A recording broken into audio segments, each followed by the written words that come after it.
ایک مرتبہ حضور اقدس نور مجسم صلی اللہ علیہ وآلہ وصحابہ وسلم اپنا حجرہ مبارک میں تشریف فرما تھے کہ سامنے دیکھتے ہیں حضرت علی رضی اللہ تعالی عنہ اپنے دونوں شہزادوں کے ساتھ یعنی امام حسن اور حسین رضی اللہ تعالی عنہ کے ساتھ آپ صلی اللہ علیہ وآلہ وسلم کی بارگاہ اقدس میں تشریف لا رہے تھے۔ آپ صلی اللہ علیہ وسلم انہیں دیکھ کر بہت زیادہ خوش ہوئے۔ آپ صلی اللہ علیہ وسلم نے دونوں شہزادوں کو سینے سے لگا کر بوسہ دیا اور حضرت علی رضی اللہ تعالی عنہ سے فرمایا، اے علی، تجھ کو ایسا عمل نہ بتاؤں جس کو پڑھنے سے 70,000 فرشتے آپ کی خواہش پوری کرنے کے لیے ایک دوسرے سے آگے نکلنے کی کوشش کرتے ہیں۔ حضرت علی رضی اللہ تعالی عنہ نے عرض کی، ضرور۔ آپ صلی اللہ علیہ وآلہ وصحابہ وسلم نے فرمایا، بسم اللہ الرحمن الرحیم، السلام علیکم ورحمۃ اللہ۔ محترم ناظرین، ایک مرتبہ یمن کے تاجر نے پہلی بار اپنے بیٹے کو تجارت کے لیے بھیجا اور جو کلمات حضور اقدس صلی اللہ تعالی علیہ وسلم نے بتائے تھے، حضرت علی نے وہ کلمات عام کر دیے۔ یہ سلسلہ اسی طرح چلتا رہا۔ اس تاجر نے وہی کلمات پڑھ کر اپنے دل میں یہ خواہش ظاہر کی کہ میرا بیٹا خیر و عافیت سے تجارت کر کے واپس آ جائے، اور کشتی پر سوار کر دیا۔ کچھ اور لوگ بھی سمندر میں کشتی پر سوار ہو کر سفر کر رہے تھے تو سمندر میں سے ایک آواز دینے والے کی آواز آئی، مگر اس کی صورت دکھائی نہ دی۔ اس نے کہا کہ اگر کوئی شخص مجھے 10,000 دینار دے دے تو میں اس کو ایک ایسا وظیفہ بتا دوں گا کہ اگر وہ ہلاکت کے قریب بھی پہنچ گیا ہو تو، اور اس وظیفے کو پڑھ لے تو تمام بلائیں اور ہلاکتیں ٹل جائیں گی۔ تو کشتی والوں میں سے ایک نے تو بلند آواز سے کہا کہ آؤ، میں تجھ کو 10,000 دینار دیتا ہوں تو مجھے وہ وظیفہ بتا دے۔ تو آواز آئی کہ تو دیناروں کو سمندر میں ڈال دے، مجھے مل جائیں گے۔ چنانچہ کشتی والے نے 10,000 دیناروں کو سمندر میں ڈال دیا تو اس غیبی آواز والے نے وہی وظیفہ حضرت علی رضی اللہ تعالی عنہ کو، جو آپ صلی اللہ علیہ وآلہ وصحابہ وسلم نے جو بتایا تھا، وہی وظیفہ غیبی آواز والے نے اس کے کان میں آ کر کہہ دیا، اور اس مسافر نے بھی پڑھ لیا۔ اور یہ وہی مسافر تاجر کا بیٹا تھا۔ تجھ پر جب کوئی مصیبت پڑے تو اس کو پڑھ لیا کرو۔ یہ سن کر کشتی کے سب سواروں نے اس کا مذاق اڑایا اور کہا کہ تو نے 10,000 دیناروں کی کثیر دولت ضائع کر دی۔ تو اس مسافر نے جواب دیا کہ ہرگز ہرگز میں نے اپنی دولت کو ضائع نہیں کیا، اور مجھے اس میں کوئی شبہ نہیں ہے کہ یہ قرآن شریف کی آیت ضرور مجھے نفع بخش ہوگی۔ اس کے بعد چند گھنٹے کشتی چلتی رہی، پھر اچانک طوفان کی موجوں سے کشتی ٹوٹ کر بکھر گئی، اور سوائے اس آدمی کے کشتی کا کوئی آدمی بھی زندہ نہیں بچا۔ وظیفہ پڑھنے والا مسافر کشتی کے ایک تختے پر بیٹھا ہوا سمندر میں بہتا چلا جا رہا تھا، یہاں تک کہ ایک جزیرہ میں جا پہنچا، اور چند قدم چلنے کے بعد یہ دیکھا کہ شاندار محل بنا ہوا ہے اور ہر قسم کے موتی اور جواہرات وہاں پڑے ہوئے ہیں، اور اس محل میں ایک بہت ہی حسین و جمیل عورت اکیلی بیٹھی ہوئی ہے، اور ہر قسم کے میوے اور کھانے کا سامان وہاں رکھا ہوا ہے۔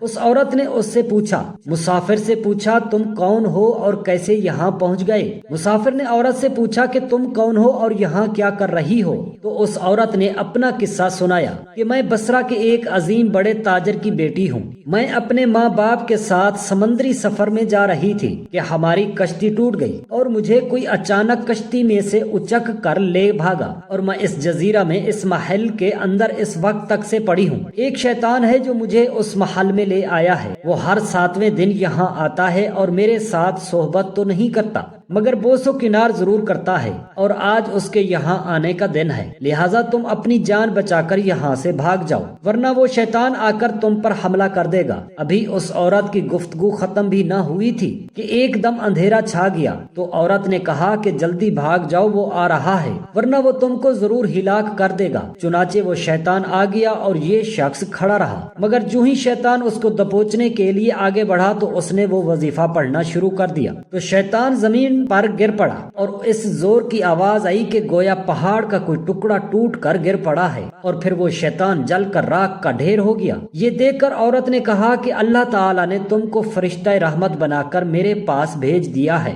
تمہاری بدولت مجھے اس شیطان سے نجات ملی ہے۔ پھر اس عورت نے اس مرد سے کہا، کہ ان موتی اور جواہرات کو اٹھا لو اور اس محل سے نکل کر میرے ساتھ سمندر کے کنارے چلو اور کوئی کشتی تلاش کر کے یہاں سے نکل چلتے ہیں۔ چنانچہ بہت سے موتی اور جواہرات اور کھانے کا سامان لے کر دونوں محل سے نکلے اور سمندر کے کنارے جا پہنچے تو ایک کشتی بصرہ جا رہی تھی، دونوں اس پر سوار ہو کر بصرہ جا پہنچے۔ لڑکی کے والدین اپنی گم شدہ لڑکی کو پا کر بے حد خوش ہوئے اور اس مرد کے ممنون ہو کر اس کو بہت عزت و احترام کے ساتھ اپنے گھر میں مہمان رکھا۔ پھر لڑکی کے والدین نے پوری سرگزشت سن کر دونوں کا نکاح کر دیا اور دونوں میاں بیوی بن کر رہنے لگے، اور تمام موتی و جواہرات یہ دونوں جزیرہ سے لائے تھے وہ دونوں کی مشترکہ دولت بن گئے۔ اور اس عورت سے خداوند کریم نے اس مرد کو چند اولاد بھی دی اور وہ دونوں بہت ہی محبت و الفت کے ساتھ خوشحال زندگی بسر کرنے لگے۔ یہ اس وظیفے کی طاقت تھی جو حضرت محمد مصطفیٰ صلی اللہ تعالی علیہ وآلہ وصحابہ وسلم نے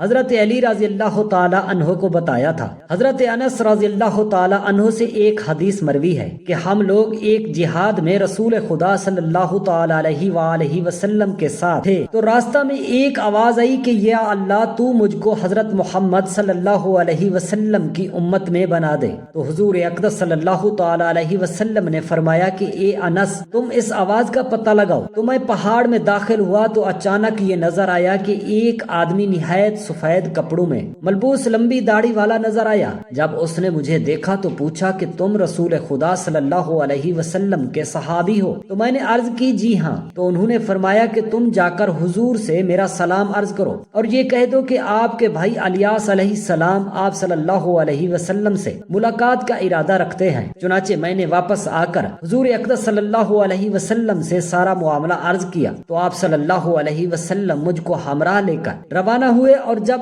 آپ ان کے قریب پہنچ گئے تو میں پیچھے ہٹ گیا۔ پھر دونوں صاحبان دیر تک گفتگو فرماتے رہے اور آسمان سے ایک دسترخوان اترا تو حضور اقدس صلی اللہ علیہ وسلم نے مجھے بلایا اور میں نے دونوں حضرات کے ساتھ کھانا کھایا۔ جب ہم لوگ کھانے سے فارغ ہو چکے تو آسمان سے ایک بدلی آئی اور وہ حضرت الیاس علیہ السلام کو اٹھا کر آسمان کی طرف لے گئی اور میں ان کے سفید کپڑوں کو دیکھتا رہ گیا۔ حضرت عبداللہ بن عباس رضی اللہ تعالی عنہ فرماتے ہیں کہ نجران کے عیسائی جب رسول خدا صلی اللہ تعالی علیہ وآلہ وسلم کی بارگاہ اقدس میں حاضر ہوئے تو یہود و نصارہ نے لڑائی شروع کر دی۔ عیسائی کہتے کہ حضرت ابراہیم علیہ السلام عیسائیوں کے مذہب پر تھے اور یہودی کہتے حضرت ابراہیم علیہ السلام یہودیوں کے مذہب پر تھے۔ تو اللہ تعالیٰ نے حضرت جبرائیل علیہ السلام کو وحی دے کر حضور اقدس صلی اللہ تعالی علیہ وسلم کی خدمت میں عرض گزار ہوئے۔ تب آپ صلی اللہ علیہ وسلم نے فرمایا تم حضرت ابراہیم کے بارے میں کیوں جھگڑتے ہو؟ تورات اور انجیل تو حضرت ابراہیم علیہ السلام کے بعد نازل ہوئی تھی، تو حضرت ابراہیم ان کے پیروکار کیسے ہو سکتے ہیں؟ تو رسول خدا صلی اللہ علیہ وسلم نے ان کو دین حق کی دعوت دی۔ تو ابو رافع کرنی بولا اے محمد آپ یہی چاہتے ہیں کہ ہم آپ کی عبادت کریں جس طرح عیسائیوں نے حضرت عیسیٰ کی عبادت کی؟ اہل نجران کا ایک اور آدمی بولا، کہنے لگا اے محمد صلی اللہ علیہ وسلم آپ یہی چاہتے ہیں کہ ہم آپ کی عبادت کریں جس طرح یہودیوں نے حضرت عزیز کی عبادت کی تھی؟ تو رسول خدا صلی اللہ علیہ وسلم نے فرمایا کہ نعوذ باللہ من ذالک، نہ تو میں خود غیر اللہ کی عبادت کرتا ہوں اور نہ ہی کسی اور کو اس کی دعوت دیتا ہوں، بلکہ میں تو رب تعالیٰ کے سامنے جھکنے کا کہہ رہا ہوں۔ آپ صلی اللہ علیہ وآلہ وسلم کے الفاظ مبارک میں اتنی سچائی تھی کہ وہ یہودی آپ صلی اللہ علیہ وسلم پر ایمان لے آئے اور اسلام سے ہم کنار ہوئے۔ بنی اسرائیل میں ایک بہت ہی نیک اور صالح بزرگ تھے اور ان کا ایک ہی بچہ تھا جو نابالغ تھا اور ان کے پاس فقط ایک گائے کی بچیا تھی۔ ان بزرگ نے اپنی وفات کے قریب اس بچیا کو جنگل میں لے جا کر ایک جھاڑی کے پاس یہ کہہ کر چھوڑ دیا کہ یا اللہ میں اس بچیا کو اس وقت تک تیری امانت میں دیتا ہوں کہ میرا بچہ بالغ ہو جائے۔ اس کے بعد اس بزرگ کی وفات ہو گئی اور بچیا چند دنوں میں بڑی ہو کر درمیانی عمر کی ہو گئی اور بچہ جوان ہو کر اپنی ماں کا بہت ہی فرما بردار اور انتہائی نیکوکار ہوا۔ اس نے اپنی رات کو 3 حصوں میں تقسیم کر رکھا تھا، ایک حصہ میں سوتا اور ایک حصہ میں عبادت کرتا اور ایک حصہ میں اپنی ماں کی خدمت کرتا، اور روزانہ صبح کو جنگل سے لکڑیاں کاٹ کر لاتا ہے اور ان کو فروخت کر کے 1/3 رقم صدقہ کر دیتا اور 1/3 اپنی ذات پر خرچ کر دیتا اور 1/3 رقم اپنی والدہ کو دے دیتا۔ ایک دن لڑکے کی ماں نے کہا کہ میرے پیارے بیٹے، تمہارے باپ نے میراث میں ایک بچیا چھوڑی تھی جس کو انہوں نے فلاں جھاڑی کے پاس جنگل میں خدا کی امانت میں سونپ دیا تھا۔ اب تم اس جھاڑی کے پاس جا کر یوں دعا مانگو کہ اے خداوند کریم تو میرے باپ کی سونپی ہوئی امانت مجھے واپس دے دے، اور اس بچیا کی نشانی یہ ہے کہ وہ پیلے رنگ کی ہے اور اس کی کھال اس طرح چمک رہی ہوگی کہ سورج کی ہلکی ہلکی کرنیں۔ یہ سن کر لڑکا جنگل میں اس جھاڑی کے پاس گیا اور دعا مانگی تو فوراً ہی وہ گائے دوڑتی ہوئی آ کر اس کے پاس کھڑی ہو گئی، اور یہ اس کو پکڑ کر گھر لایا تو اس کی ماں نے کہا، بیٹا تم اس گائے کو لے جا کر بازار میں 3 دینار میں فروخت کر ڈالو، لیکن کسی گاہک کو بغیر میرے مشورے کے مت دینا۔ ان دنوں بازار میں گائے کی قیمت 3 دینار ہی تھی۔ بازار میں ایک گاہک آیا جو در حقیقت فرشتہ تھا۔ اس نے کہا کہ میں گائے کی قیمت 3 دینار سے زیادہ دوں گا، مگر تم ماں سے مشورہ کیے بغیر گائے میرے ہاتھ فروخت کر ڈالو۔ لڑکے نے کہا، تم خواب اتنی بھی زیادہ قیمت دو، مگر میں اپنی ماں سے مشورہ کیے بغیر ہرگز اس گائے کو نہیں بیچوں گا۔ لڑکے نے ماں سے سارا ماجرا بیان کیا تو ماں نے کہا کہ یہ گاہک شاید کوئی فرشتہ ہو، تو اسے بیٹا تم اس سے مشورہ کرو کہ ہم اس گائے کو ابھی فروخت کریں یا نہ کریں۔ چنانچہ اس لڑکے نے بازار میں جب اس گاہک سے مشورہ کیا تو اس نے کہا کہ ابھی تم اس گائے کو نہ فروخت کرو، آئندہ اس گائے کو حضرت موسیٰ علیہ السلام کے لوگ خریدیں گے تو تم اس گائے کے چمڑے میں سونا بھر کر اس کی قیمت طلب کرنا، تو وہ لوگ اتنی ہی قیمت دے کر خریدیں گے۔ چنانچہ چند ہی دنوں کے بعد بنی اسرائیل کے ایک بہت مالدار آدمی کو جس کا نام عامیل تھا، اس کے چچا کے دونوں لڑکوں نے اس کو قتل کر دیا اور اس کی لاش کو ایک ویرانے میں ڈال دیا۔